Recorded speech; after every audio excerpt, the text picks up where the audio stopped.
This podcast is supported by the original organic bedding and bath brand, Koyuchi. Koyuchi has spent 35 years pioneering quality organic textiles, long before the word organic became, trendy. But words matter to Koyuchi. Words like craftsmanship, longevity, and wellness. So what does the word wellness mean to Koyuchi? It means that all of our products are absolutely free from harsh chemicals and dangerous toxins that can seep into your skin. It means effortless style that looks as good as it feels with naturally breathable, pre-washed organic cotton. And what does all of that mean to you? Well, it means that you can sleep well in Koyuchi's crisp, cool, luxuriously soft sheets that are ethically made and made with you in mind. Live well, sleep well with Koyuchi. And now during our Memorial Day sale event, you can enjoy 20% off organic cotton sheets, towels, and everything else at Koyuchi.com. That's Koyuchi.com for 20% off from now until May 25th. Koyuchi.com. This is an iHeart podcast. Guaranteed human. It's an Olympics you'll never forget. Prime time in Milan. The moments. Chloe Kim with the gold medal flex. The stars. Ilya Malinin. Out of this world. The spectacle from beautiful northern Italy with very special guests every night of the Olympics. Experience the world's biggest show. Prime time in Milan. Tonight, 8/7 Central on NBC and Peacock. The big game commercials are basically must-see TV. This year, Elf Cosmetics went all out with an absurdly funny telenovela called Melissa. It stars Melissa McCarthy, Nicholas Gonzalez, Itati Cantoral, and Elf Glow Reviver Lip Oil. The Elf Glow Reviver Lip Oil is an ultra-glossy tinted lip oil that nourishes, hydrates, and enhances your lips' natural color. Watch the full episode of their new Elf novela on soyunbaño.com. Ever wonder why so many people regain weight after stopping a GLP-1? Up to 40% of the weight lost can come from lean muscle. This weakens the body, slows metabolism, and makes it easier to put the pounds back on, creating a cycle of dependency. Prolon's 5-day fasting-mimicking diet offers a drug-free way to maintain results and support long-term metabolic health. In just 5 days, it activates fasting pathways to burn fat, protect muscle, and rejuvenate cells, all while letting you enjoy real food. Get 15% off plus a $40 bonus gift when you subscribe at prolonlife.com/iHeart. That's prolonlife.com/iHeart. Hey, Tolliver. Hey. We have an announcement because, I keep calling you the DJ, but for our podcast listeners, they don't know why I say that. I know. Because we have to strip all the music out because we don't have the rights to play it on the podcast, but we do have the rights to play it on the broadcast. Right. So, exactly. So here's the good news. This episode, they will hear you in your full DJ-ness because we have gotten special permission from Basin Street Records. I'm in New Orleans. That's where they're based. We have gotten special permission from Basin Street Records to play the music in the podcast. So incredible. Podcast listeners, stand by for maybe the best middle you have ever heard. The best DJ of your life. Come on.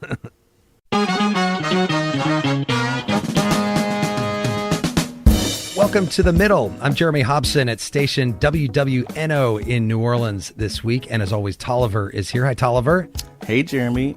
Before you jump into this week's topic, we have some new listeners. We do have some new listeners. Yes. Welcome to the listeners of Vermont Public all across the state of Vermont. Which also means into the Montreal, Canada area. So bienvenue to the listeners there. Tolliver, when I first told our friends here at WWNO that we wanted to do a live show from New Orleans, they said, get in line.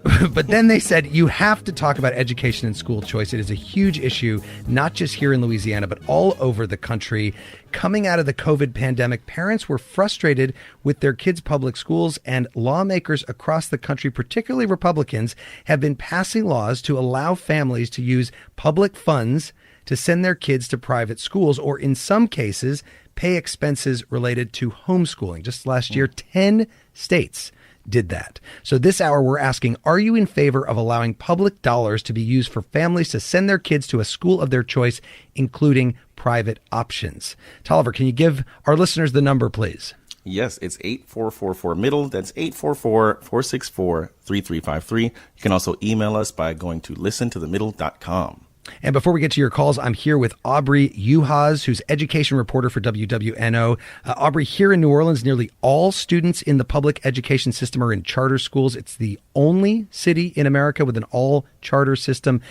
Can you first just remind us what a charter school is and why is it all charter here in New Orleans? Charter schools are public schools. They just aren't run by a local school board at the end of the day. The local school board has power over them, but they're run by charter operators, independent management companies that get public funds that they can then spend. So they sometimes have a private school feel, but they are public schools at the end of the day. And the reason why we have this totally unique system is because of Hurricane Katrina. We had a couple of charter schools before the storm. It was maybe starting to move in that direction, but it really takes a huge disaster and a disruption for something radical like this to happen. It was something that state officials wanted, and eventually they kind of handed all of the schools over to charter operators. Now that the city has control of its schools, is something they've decided to keep in place. Now, the legislators in Baton Rouge today want to go even further and statewide offer people to have education savings accounts that have been enacted in other states. What are they proposing? Right. I mean, they're looking at states like Florida and Arizona that have universal education savings accounts, meaning that anyone can have access Not to them. just low-income people. Right. And that's what kind of makes them more radical than some of the other choice policies we have. We have things like scholarships and tax credits in Louisiana currently, but they're very limited. You know, it has to be a specific circumstance. As a kid who has a special, exceptionality and can't be served in traditional school, or a family that meets certain economic requirements. But these would be very, very broad programs that could potentially allow a lot of people to exit the public school system. And they're really advocating for this because they believe in what they describe as parent rights, this ability to kind of decide for yourself whether or not you think the public school is meeting your child's needs or your family's needs. And if that's not the case, then exit that system. And in this case, lawmakers are wanting people to be able to take public dollars with them. And the former governor was a Democrat, John Bel Edwards, who blocked this kind of thing. Correct. But now the state has a new Republican governor, Jeff Landry, who wants this. So is it a done deal? Possibly. It really depends on if lawmakers want to prioritize it in the session. If they do, we don't expect Landry to veto it like John Bel Edwards did. The real question is whether they'll go for a universal policy or something more narrow to start. That is Aubrey Uhas here at WWNO. She covers education. Aubrey, thank you. My pleasure. So now let's introduce our panel guest. Here in the studio with me in New Orleans is Doug Harris, director of the National Center for Research on Education Access and Choice at Tulane University, where he also teaches economics, and he is the author of the book Charter City. Doug Harris, welcome. Thanks for having me. And joining us from Seattle is Robin Lake, director of the Center on Reinventing Public Education at Arizona State University. Robin Lake, welcome to you. Thanks, Jeremy. And before we get to the phones, Doug Harris, there is definitely somewhat of a revolution going on right now on this issue. Lots of states adding or trying to add an option for parents who don't want their kids in public schools to use these public funds to help them go to private or homeschool.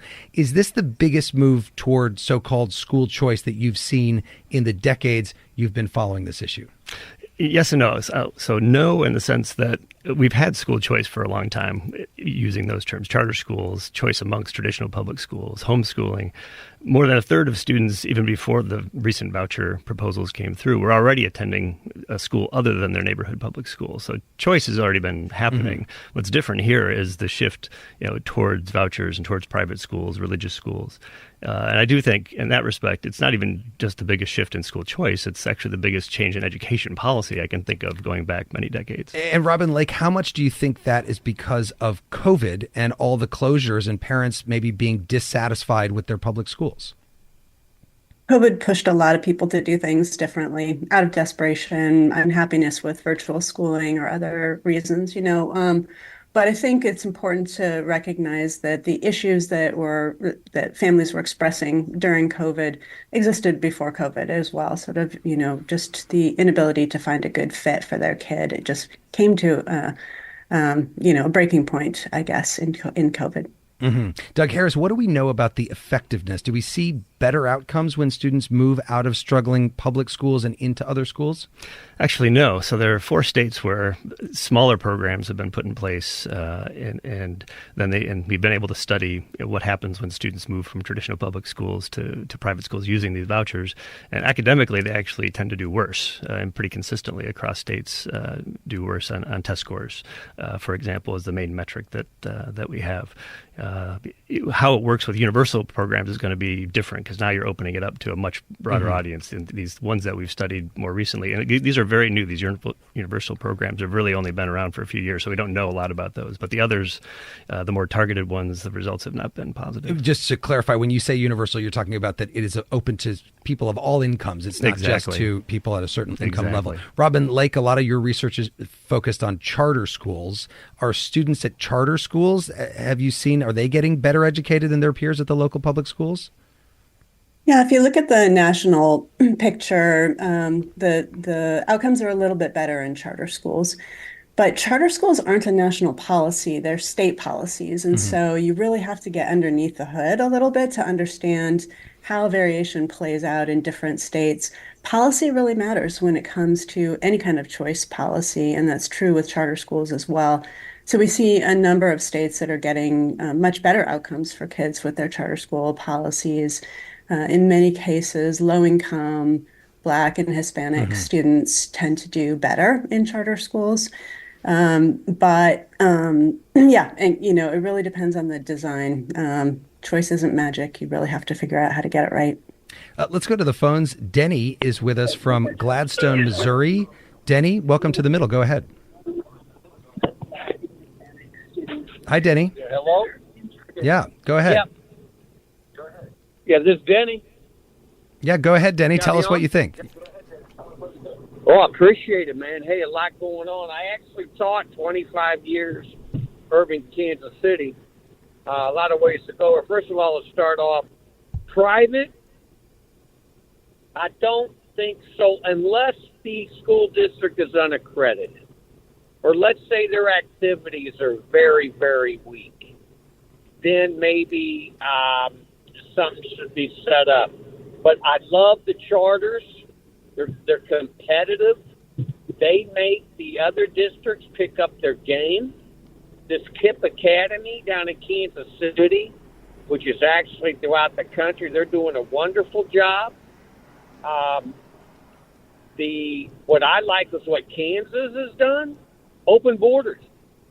You go to any district you want in Kansas. You just got to get your transportation. All right. Well, now, so you're in favor. Let me just take your thoughts to the panel here. Robin Lake, somebody who thinks that the charter schools actually bring up the quality of the public schools. Yeah, I mean, it's great to hear that he's having a good experience with the KIPP schools. KIPP is a national network of charter schools that's had pretty extraordinary results over the years, and so it's a great example of what's possible within the charter space. And I think what Denny's also referring to is that there's a really broad spectrum of choice that states can say to districts, let's have a lot of choice within the district, across districts. Charters and districts might collaborate, and you might have some private school options as well. So there are a number of states that have that whole spectrum of opportunity.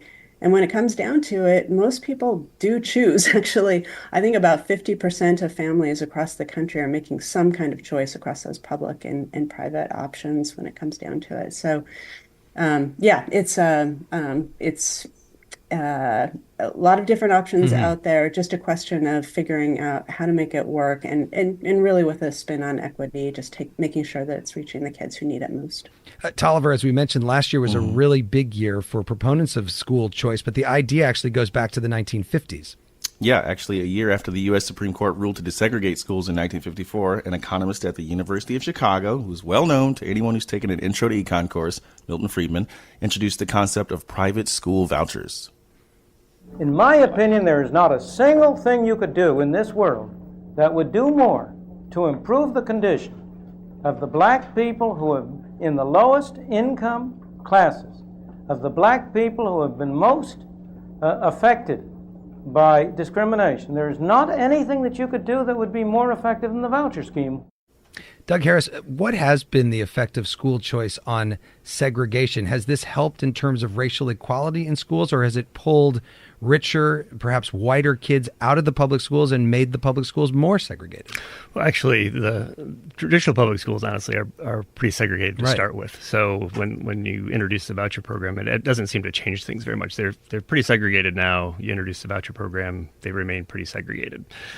So that, I think, the more important aspect of this equity question is more about outcomes, right? So how do students actually do? And again, if we look at these statewide voucher programs that I was talking about earlier in 4 states where we've been able to study them, it doesn't seem to work out that way. Not the way charter schools have been more effective in serving those students. Vouchers haven't. Stand by. I want to remind our listeners that The Middle is also available as a podcast in partnership with iHeart Podcasts on the iHeart app or wherever you listen to podcasts. And Tolliver, what are we listening to here? Well, since we're broadcasting from New Orleans this week, we've got some tunes from Basin Street Records. This is Kermit Ruffins with Drop Me Off in New Orleans. He started out playing trumpet in 8th grade and co-founded Rebirth Brass Band in high school and makes a mean barbecue at his restaurant, Mother-in-Law Lounge. We're taking your calls at 8444-MIDDLE. That's 844-464-3353. Keep it locked. In this city called New Orleans. If you're not from New Orleans, let me hear you scream. Hope you're feeling much better now, like my homies feel. When you're feeling down and out, and you feel there's no way out, you get dropped off in New Orleans.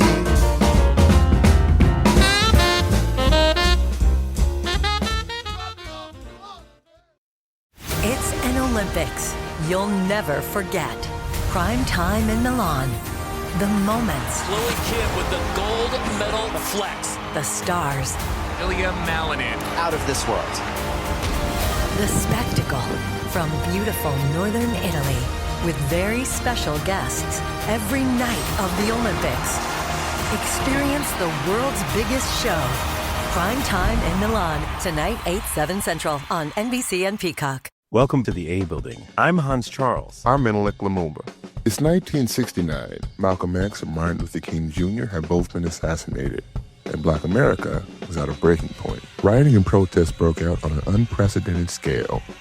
In Atlanta, Georgia, at Martin's alma mater, Morehouse College, the students had their own protest. It featured 2 prominent figures in Black history, Martin Luther King Sr. and a young student, Samuel L. Jackson. To be in what we really thought was a revolution. I mean, people were dying. 1968, the murder of Dr. King, which traumatized everyone. The FBI had a role in the murder of a Black Panther leader in Chicago. This story is about protest. It echoes in today's world far more than it should, and it will blow your mind. Listen to the A Building on the iHeartRadio app, Apple Podcasts, or wherever you get your podcasts. This is Ryder Strong, and I have a new podcast called The Red Weather. It was many and many a year ago in a kingdom by the sea. In 1995, my neighbor, Anna Trainer, disappeared from a commune. It was hard to wrap your head around. It was nature and trees and praying and drugs. So no, I am not your guru. And back then, I lied to my parents, I lied to police, I lied to everybody. There were years, Ryder, where I could not say your name. I've decided to go back to my hometown in Northern California, interview my friends, family, talk to police, journalists, whomever I can, to try to find out what actually happened. Isn't it a little bit weird that they obsess over hippies in the woods and not the obvious boyfriend? They have had this case for 30 years. I'll teach you sons of to come around here with my wife. Boom, boom. This is The Red Weather. Listen to The Red Weather on the iHeartRadio app, Apple Podcasts, or wherever you get your podcasts.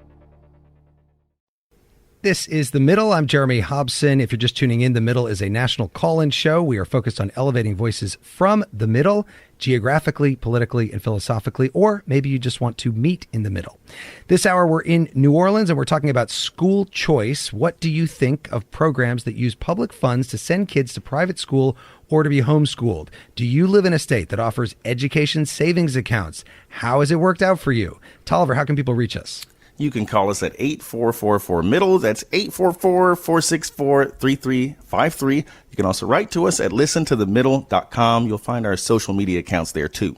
Joining us, Doug Harris, Director of the National Center for Research on Education Access and Choice at Tulane University, and Robin Lake, Director of the Center on Reinventing Public Education at Arizona State University. And a lot of calls coming in, so let's get to them.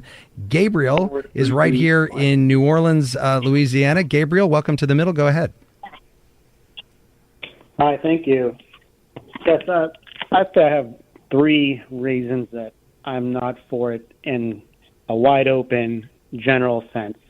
Number one, I think this is it could be a subsidy just for rich people to send their kids who are already sending their kids to private school just to get $10,000 or so off their bill.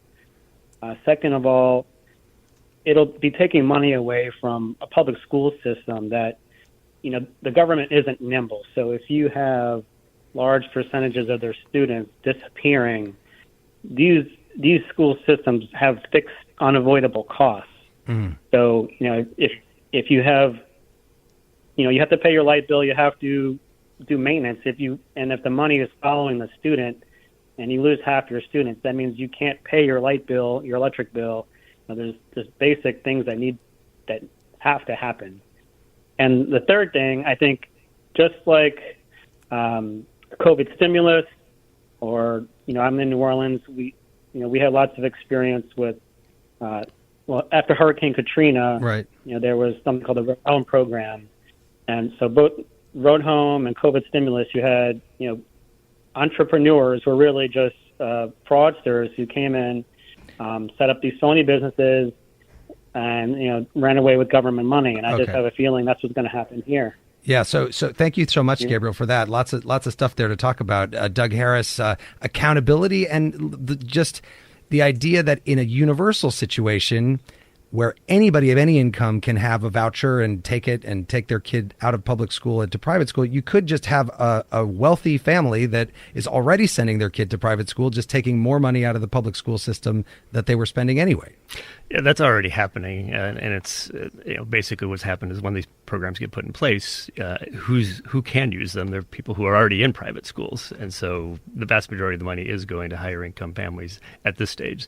I think what's interesting is what happens next. So, do we see more families from lower and middle incomes also kind of joining them, and do we see more private schools opening up to try to attract them? So, I think that's why when I said earlier, it's a really revolutionary change is partly because in the long term, you could really see a substantial shift in even the kinds of schools that exist. Let's go to RJ in Laramie, Wyoming. RJ, welcome to The Middle. Go ahead. Yeah, when we talk about the school choice, I am a proponent of the school choice and vouchers and money following the student. However, we've got to keep in mind that wherever the federal monies go, whether it's to a private institution, whether it's a charter, whether it's homeschool, those federal monies come with stipulations. They come with regulations. So in other words, what we're going to do here and what's already been happening is the umbrella of public schools is just going to become larger.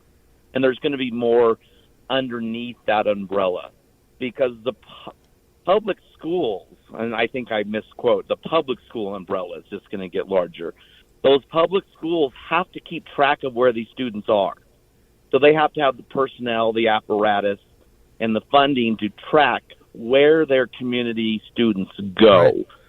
So when people want to have the idea that, hey, I'm getting out of the public school because I am, I'm disillusioned with what's going on, but I want that federal money. Well, that federal money comes with those attachments. Got to track it. Got to track it. Yeah. So Robin Lake, what about that and the issue of accountability? How do we make sure that in these situations you're able to keep track and make sure that people aren't spending the money on a new jet ski or something like that?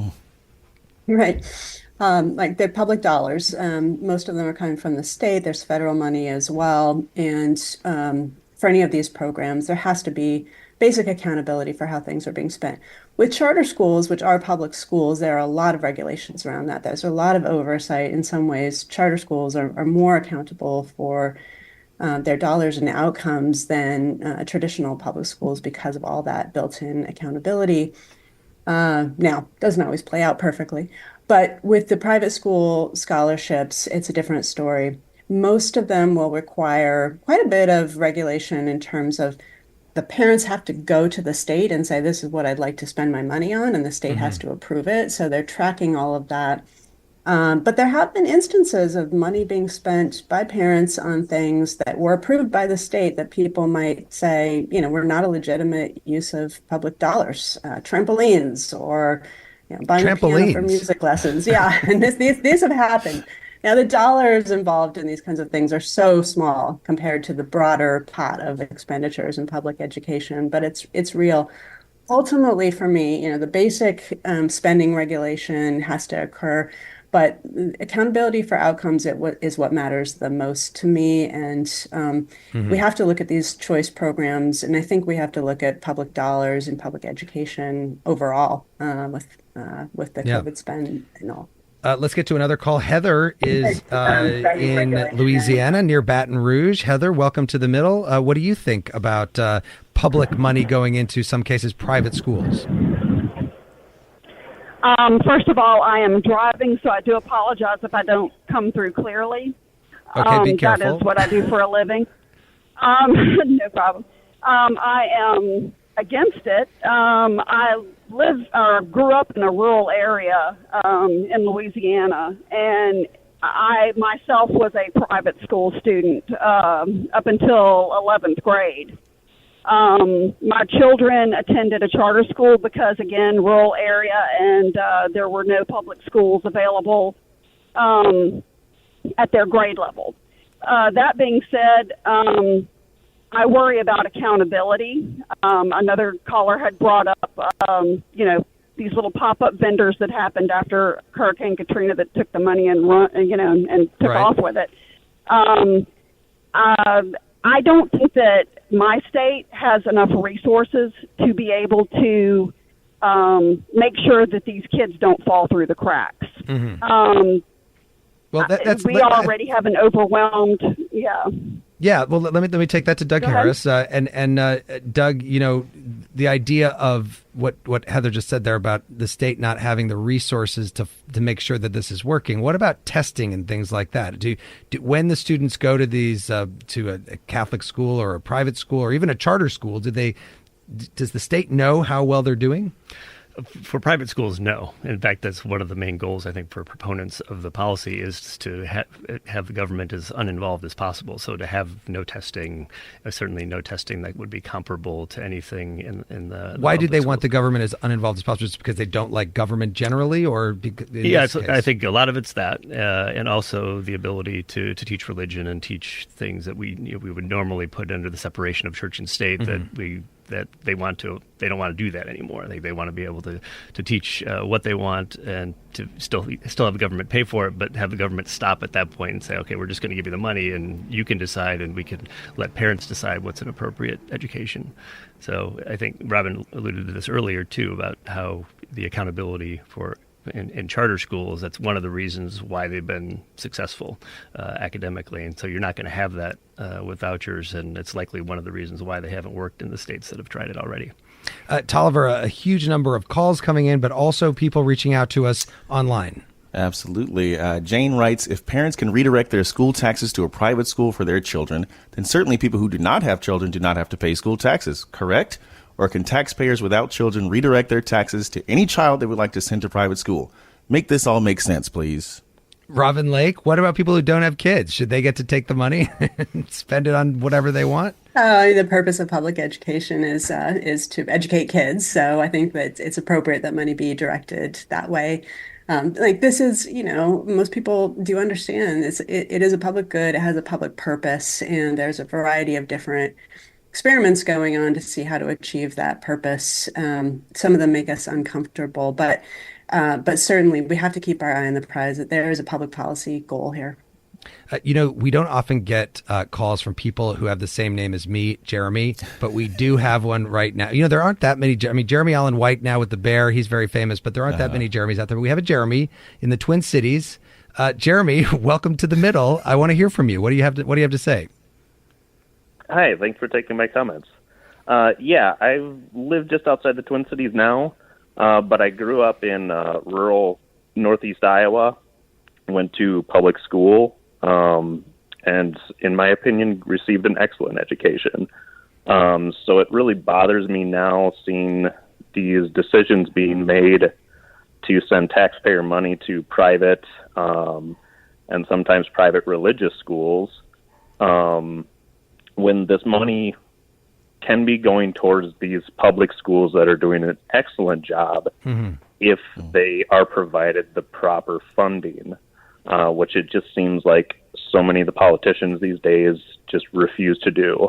And they use evidence of poor performance as the means for not funding these schools when it's that exact thing that is causing these schools to underperform. Jeremy, great point. Let me take that to Doug Harris. I'm also the child of public schools. I had a public school education, K-12. Why isn't there the same movement as there is to take this money and put it into, in some cases, private schools, to just make the public schools better to just beef up the public schools and say we've got a great system in many, many, many communities. 90% of Americans K-12 go to public schools still. Yeah, I went to public schools as well. But I think there are cases where the public schools do not serve children well. And I think that's part of the impetus and why there's actually fairly broad support for having some sort of alternatives and giving parents some choices. And I think the question is, what kinds of choices should we give? What are the boundaries here? And so we've talked about all the different kinds of choice that are already out there, charter schools, and open boundaries was one of the callers talked about it, and homeschooling and so on. So the question is, how much and how should the government be involved? What kind of accountability should we have? And to the caller's question, how much money should we be willing to spend on those alternative options? Because it is to some degree going to come out of the budgets of public schools in the long run. Let's go to Janelle, who is calling from Ann Arbor, Michigan. Janelle, welcome to the middle. What do you think? Hi, I want to preface by saying that I am a homeschool mom. I homeschooled my children up to middle school, but I do not think that public funds should go towards homeschooling or really charter schools, although that's a little bit more gray for me. I think I could have used the money. Any homeschooler would acknowledge that and what we could do with it. However, I think that public education is such an important institution and pillar of our society that we need to collectively, as a society, support that, even if we ourselves are choosing to seek alternative means of education. So why did you decide to do homeschooling instead of send your kids to the public schools if you believe in public education, as you say? So I thought that I could do a better job with the academics at home. I wasn't thrilled with the academics that were happening.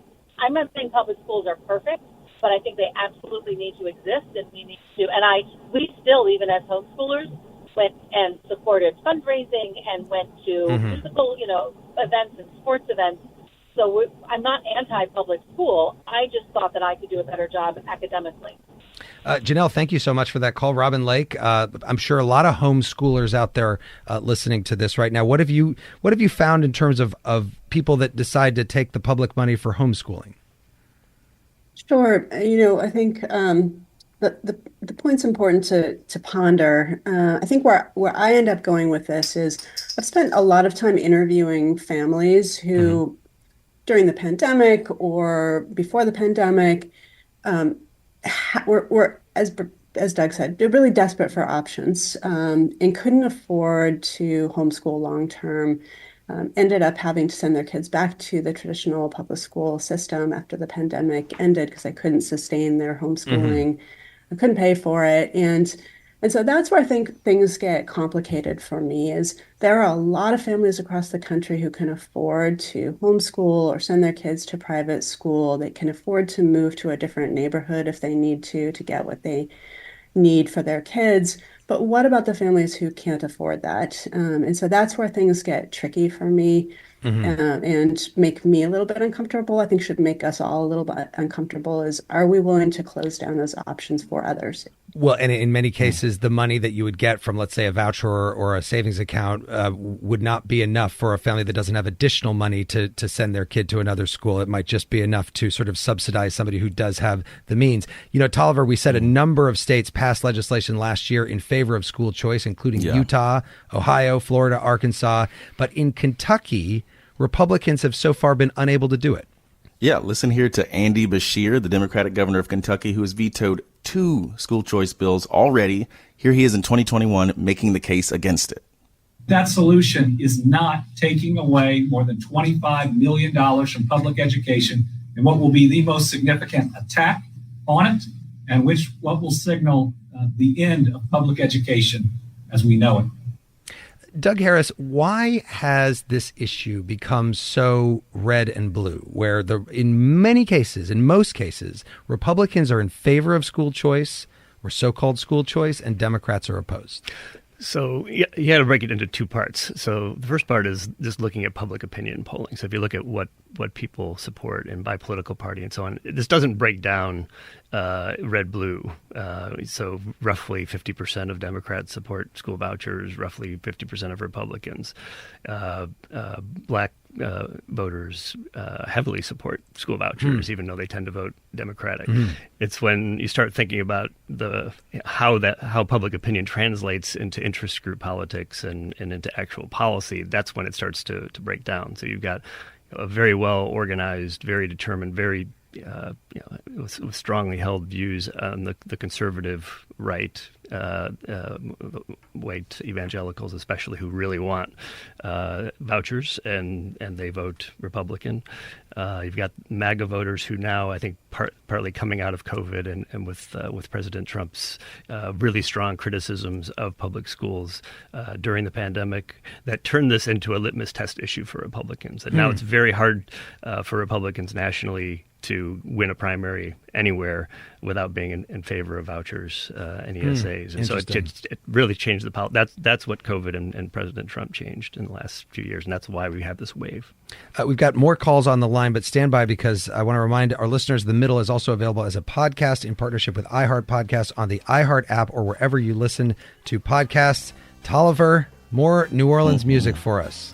Absolutely. This is Rebirth Brass Band with Rebirth Groove. The band is heavily featured in HBO's Treme, one of my favorite shows. They're Grammy winners, and they're largely responsible for the brass band revival of the last 4 decades. More of your calls coming up on The Middle.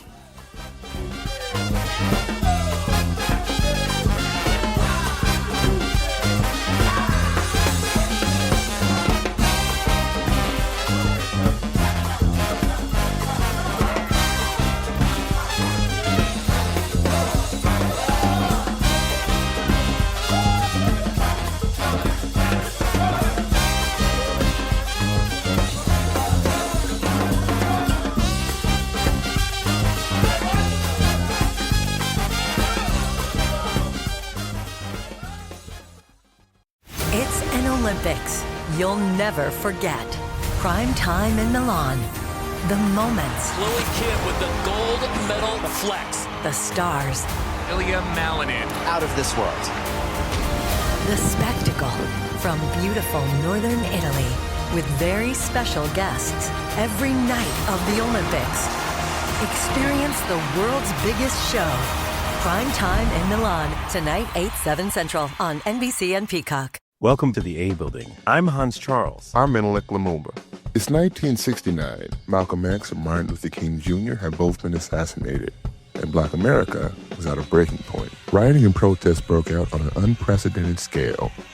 In Atlanta, Georgia, at Martin's alma mater, Morehouse College, the students had their own protest. It featured 2 prominent figures in Black history, Martin Luther King Sr. and a young student, Samuel L. Jackson. to be in what we really thought was a revolution. I mean, people were dying. 1968, the murder of Dr. King, which traumatized everyone. The FBI had a role in the murder of a Black Panther leader in Chicago. This story is about protest. It echoes in today's world far more than it should, and it will blow your mind. Listen to The A Building on the iHeartRadio app, Apple Podcasts, or wherever you get your podcasts. This is Ryder Strong, and I have a new podcast called The Red Weather. It was many and many a year ago in a kingdom by the sea. In 1995, my neighbor, Anna Trainer, disappeared from a commune. It was hard to wrap your head around. It was nature and trees and praying and drugs. So no, I am not your guru. And back then, I lied to my parents, I lied to police, I lied to everybody. There were years, Ryder, where I could not say your name. I've decided to go back to my hometown in Northern California, interview my friends, family, talk to police, journalists, whomever I can, to try to find out what actually happened. Isn't it a little bit weird that they obsess over hippies in the woods and not the obvious boyfriend? They have had this case for 30 years. I'll teach you sons of to come around here and my wife. Boom, boom. This is The Red Weather. Listen to The Red Weather on the iHeartRadio app, Apple Podcasts, or wherever you get your podcasts. This is The Middle. I'm Jeremy Hobson. We're talking about school choice, everything from private school vouchers to public charter schools and education savings accounts. What do you think? Call us at 844-4MIDDLE. That's 844-464-3353. You can also reach out to us at listentothemiddle.com. Our guests this hour are Doug Harris, director of the National Center for Research on Education Access and Choice at Tulane University, and Robin Lake, director of the Center on Reinventing Public Education at Arizona State University. Lots of calls coming in. Let's get to Elizabeth, who is in Chicago, Illinois. Elizabeth, welcome to The Middle. Oh, hi. How are you? Doing great. Tell us what you think about public dollars going into private schools or religious schools or charter schools and things like that. Okay, I'm definitely a supporter of it. I grew up in a rural place. I had public school, never thought I would send my kids to a private school. My daughter was diagnosed with dyslexia at the end of her 8th grade year. She had no options, nowhere to go. We finally found the only school that specializes in kids with dysgraphia and dyslexia and other learning disabilities. And we got her in, and it's $50,000 a year. And so she is now there. She's actually getting good grades for the first time in years. She's confident, all these benefits. Only problem is that she was getting a scholarship through the Empowerment Fund through the state legislature, and they voted not to continue that next year. So here she is. We found, we've righted the sinking ship, and yet now we don't know whether she'll be able to go back to that school next year because of dollars. If we had school vouchers, it would be life-changing for us. Thank you so much for bringing that to our attention, Elizabeth. And Robin Lake, do you find, because some people find that public school is better with dealing with learning disabilities or learning differences, what do you find about whether people, are like Elizabeth and they think they've found the spot and it's not in the public schools? I have a lot of sympathy for Elizabeth. I've been in a situation like that myself. And in talking with other families who have students with special needs or just a complicated story, sometimes it works and sometimes it doesn't. And every kid's different. And it turns out that every child is his or her own unique package, and it may or may not work in the traditional system that tends to be pretty one size fits all. And so, that's where I come back to we need a spectrum of options. And we've got to stay with what's working for kids. If Illinois' program was working, why was it shut down? If it was shut down, what other options are going to be available to families like Elizabeth's? It's tough. Emma is calling us from Magnolia, Texas. Hi, Emma. Go ahead. Welcome to The Middle. And we've got to stay with what's working for kids. If Illinois. Hi. Hi, Emma. Go ahead. Yes. So in regards to the public school versus vouchers, I am so against it. I came to the United States in 1980. I was 16, so I went to a very poor high school. And literally across one street you cross and you were into this upper middle class white town. And I had the experience of going one day to that school, and the difference was huge. And I've always been very upset at the fact that, you know, now with charter schools, why do we want to reinvent the wheel and send and with charter, you know, taking money out of the public education system and dump it into what you would call private, when all you would have to do is open up or improve, make the school systems equal on a poor area and a rich area. My other issue is that what I have noticed is that the charter system caters a lot to the religious aspect, okay, and you know, I don't want to be partisan or anything, but I've noticed it's more of a conservative thought process. So, you know, a lot of the people that have access already to those school systems are getting more money, and the poor school systems are getting deprived of the little money that they have. Yeah. So Emma, let me take why that. not Why not invest in all of those schools? And Doug Harris, what do you think? What about Emma's point? If we just put more money into the public schools, then you would bring up the ones that aren't doing as well.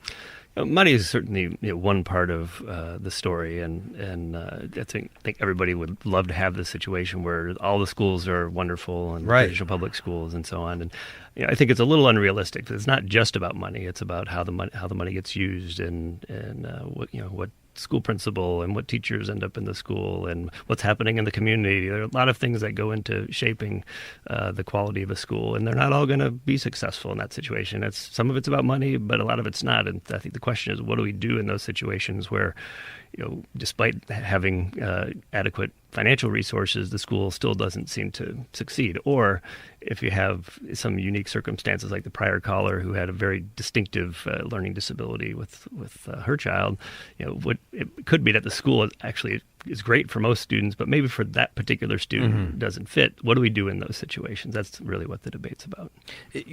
Robin Lake, and it sounded like your dog might have wanted to say something as well to the caller there, but we've talked a little bit about the Republican and Democratic divide in terms of politicians that are in favor or against school choice.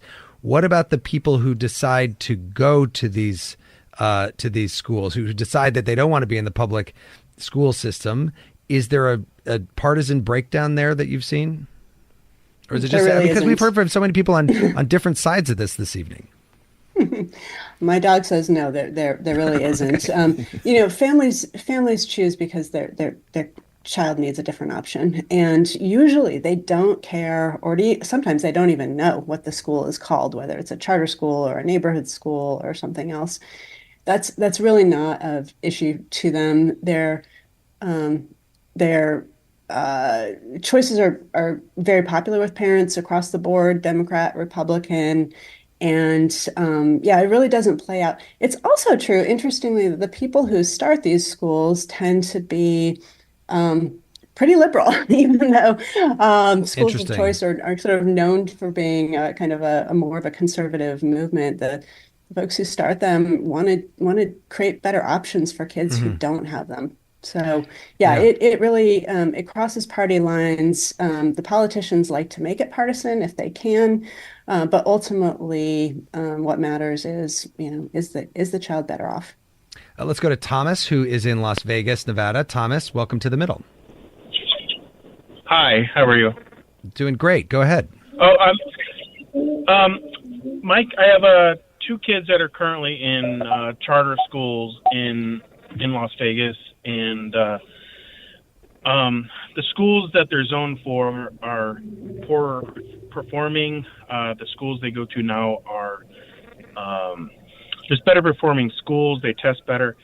So I just want my kids the opportunity to go to a better performing school, and just the schools they're zoned for just aren't up to it. Okay, so in favor of charter schools, and let's go to Lydia in Lakeland, Florida. Lydia, what do you think? Go ahead. Hello. So I was calling to say that when I went to school in the 50s and 60s, it was a very wealthy neighborhood, and a lot of the parents were considering private schools. Instead, they went to our school district. The community came together, and they developed a program so that teachers were able to get their master's degree if they agreed to stay and teach for an additional 2 years. What that did was give every one of us kids, those of us who did not come from families with a lot of money, the best education that we could possibly have. Public money can be used, but it should be used for every child. Lydia, thank you very much for that call. Doug Harris, your thoughts on that? And she brings up, back in the 50s and 60s, was there a movement in that time period? I wasn't alive in the 50s and 60s, but was there a movement in that time period really to beef up the public schools in a way that we haven't seen more recently? Well, in the 50s and 60s, the main issue of the day was segregation. We had Brown v. Board of Education in 1954, and then that triggered a quarter century, or really even longer, of trying to deal with that very difficult issue that had been with the country for so long. So I think that was really the kind of the dominant feature at that point. One other part that I think is worth talking about how things were different back then, and how this fits in with the public school conversation, is that public schools, because they're neighborhood based, the disadvantage that is kind of implied in this whole conversation is, well, you have to attend where your home is, in that neighborhood. There's a plus to that, actually. So yes, it means you don't have as much choice. The plus side of that, though, is that it actually creates some community bonds, so the other kids who are walking to school, parents get to know each other more. I had that growing up. We knew all the kids in our neighborhood for that reason. Here in New Orleans, when I moved here 12 years ago, not like that at all. We really didn't get to know people in our neighborhood, because we had all these people were still had kids and were sending to different schools, but they were going all over the city. So we didn't really have the neighborhood bonds in the same way. So I think that's another thing that's different about back then, how it used to be, and how traditional public schools fed that and reinforced that is part of this choice conversation now. Robin Lake, what do you think about that geographic part of all of this? If you have kids that are going to schools that aren't just a few blocks away from their house, does that have a negative effect in general? I think most people prefer for their kids to go to school nearby and with their peer groups that they grew up with. But if they have to choose, if the school's not safe, if the school's not performing, they will move their child, and they'll do whatever they need to make that happen.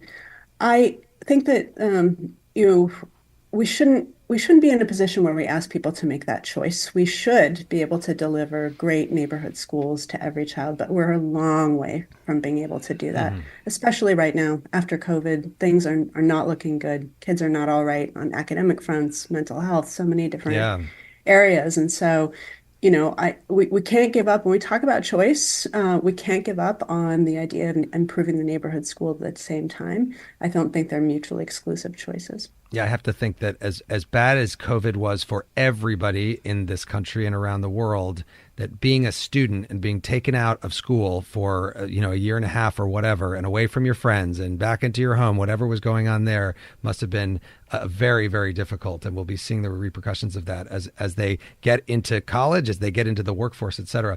Let's go to Ann in Raleigh, North Carolina. Ann, go ahead. Welcome to The Middle. Hi, thank you, Jeremy. So I wanted to give a little bit of perspective on what's going on in my state, North Carolina. I grew up going to the public schools in the 80s and 90s, and I thought we had excellent public schools, and our legislature has been defunding our public schools for the last few decades, and they're now trying to make up for it, not by reinvesting in the public schools, but by plucking out students to give vouchers to go to private and religious schools, and by lifting the cap. We used to have a cap of 100 charter schools in our state. They lifted that cap a few years ago, and there's been this huge proliferation of charter schools a lot of lack of accountability. There have been several that have failed, and so those kids have been in their schools for years, and they've just been failing schools. There's a movement called Public Schools First NC that is trying to help people understand what our legislature has been doing. But I feel the same as a lot of previous callers. Why is the money being taken and given to charter schools and vouchers when only a few kids benefit from those and all kids can benefit from public schools? Let's go to Doug Harris on that. Doug, your thoughts? Well, I think everybody, generally agrees on the point that every child should have access to a quality school, and I think the debate is over whether the traditional public school system by itself does that. So the question is, why would we give money to a charter school or a private school or a religious school as an alternative? It's because somebody thinks that some children are not being well served by that system. So yes, they are moving money around, and in the long run, and this is a little bit different point that I think needs to be part of this conversation, is that the states are putting themselves in a really bad situation, especially on these the vouchers and ESAs. Right now, the states have a lot of money, and that's not going to last very long. The federal money from COVID is starting to run out. Their budgets are not going to be able to cover this for very long. Arizona's already running into trouble, and they just started, and the numbers are ballooning in terms of how much they're spending. I think that plus healthcare spending and other things that have been putting a lot of pressure on public school budgets already, I think, including in North Carolina. There are going to be a lot of pressures, and that's going to have to come out of the per pupil public school funding in the long run. They're not going to be able to afford to do this for long. They're not going to be able to afford to do this, so what will they do? That's a good question. I think they're probably going to have to. They're not generally willing to raise taxes. These are the new programs, the new voucher programs are all in conservative states. They're not willing to raise taxes. That means they've got to cut spending. And it seems very likely that they're going to end up cutting public school funding. Tolliver, I think we have time if there's any comment that you want to call out that's coming in online. Yeah, this one is personal to me. Unless children are offered transportation and busing to the school of their choice, it's not really a choice. Middle and lower income families cannot afford to get their kids back and forth to school. They may both work or only have one vehicle. I used to go 2 hours back and forth to the magnet school I went to in high school. Very draining. So Robin Lake, have there been initiatives to maybe provide transportation for kids to get to charter schools? Certainly in the charter school space, public schools and the laws typically try to provide for some of those opportunities. New Orleans, where Doug is, has invested a lot in transportation and in enrollment systems and help for families just through the choice process so that they can be as equitable as possible. Choice really demands investment and work to make sure that the kids who most need those options can access them. So it's really important that happen. We have time, Tolliver, for a very brief quiz for our guests. Go ahead. I'll go fast. Which state has the most charter schools relative to its population? Illinois, New Mexico, Arizona, or New York? Either of you? Your guess, Doug Harris, Illinois, New Mexico, Arizona, or New York? Most charter schools relative to population. I'll guess New Mexico. And Robin Lake, what's your guess? Oh boy. You got this, Robin. I'm going to guess Arizona. You got it. Arizona. That was my hint to you. I said, you got it. All right. Well, I want to thank my guest, Doug Harris, Director of the National Center for Research on Education, Access, and Choice at Tulane University and author of the book Charter City, and Robin Lake, Director of the Center on Reinventing Public Education at Arizona State University. Thank you both so much. Thanks for having me. It's been a pleasure. And by the way, our next show next week is about TikTok. We are asking if you think it should be banned. Never. You can call us at 844-464-3353 or write in at listentothemiddle.com. And while you're there, sign up for our weekly newsletter. The Middle is brought to you by Long Nook Media, distributed by Illinois Public Media in Urbana, Illinois, my hometown where I went to public school. Produced by Joanne Jennings, Harrison Patino, John Barth, and Danny Alexander. Our technical director is Jason Croft. Our theme music was composed by Andrew Haig and Tolliver. Thanks to Basin Street Records here in New Orleans. The music you are hearing right now, this is DeVell Crawford with Song for James. That's our music today on the program. Special thanks to Adam Voss, Paul Mawson, Aubrey Uhas, Garrett Pittman, Ryan Vasquez, and Robert Carroll here at WWNO in beautiful New Orleans for hosting us. Thanks also to Nashville Public Radio, iHeartMedia, and the now more than 390 public radio stations, just keeps going up, that are making it possible for people across the country to listen to The Middle. I'm Jeremy Hobson. Time for some New Orleans food. Talk to you next week.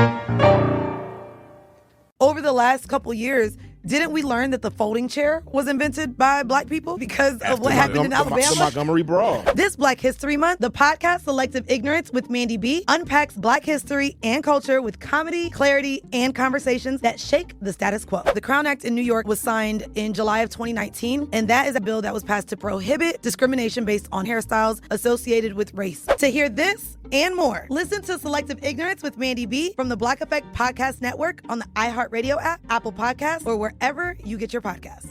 1969. Malcolm and Martin are gone. America is in crisis. And at Morehouse College, the students make their move. These students, including a young Samuel L. Jackson, locked up the members of the Board of Trustees, including Martin Luther King Sr. It's the true story of protest and rebellion in Black American history that you'll never forget. I'm Hans Charles. I'm Menelik Lumumba. Listen to The A Building on the iHeartRadio app, Apple Podcasts, or wherever you get your podcasts. When segregation was a law, one mysterious Black club owner, Charlie Fitzgerald, had his own rules. Segregation in the day, integration at night. It was like stepping on another world. Was he a businessman, a criminal, a hero? Charlie was an example of power. They had to crush him. Charlie's Place, from Atlas Obscura and Visit Myrtle Beach. Listen to Charlie's Place on the iHeartRadio app, Apple Podcasts, or wherever you get your podcasts. Saturday, May 2nd, country's biggest stars will be in Austin, Texas at our 2026 iHeart Country Festival presented by Capital One. Tickets are on sale now. Get yours before they sell out at Ticketmaster.com. That's Ticketmaster.com. This is an iHeart podcast. Guaranteed Human.